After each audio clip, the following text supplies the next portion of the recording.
එතකොට ડોක්ටර් මේ වගේ රෝගයක් කොහොමද ලංකාවේ පාලනය කරන්නේ?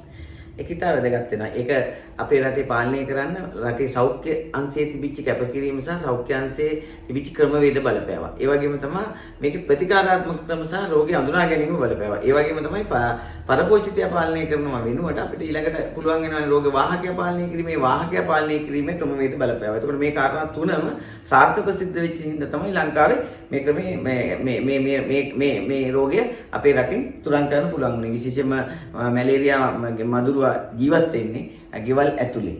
අඳුරු තැන් වලට කැමති. ඒක රාත්‍රියේ තමයි යා සක්‍රිය වෙන්නේ. ඒතකොට මෙන්න මේ කාරණාව නිසා අපේ ලංකාවේ මිනිස්සුන්ගේ වේලි කලාපයේ මිනිස්සුන්ගේ ගෙවල් දොරවල් වෙනස් වුණා.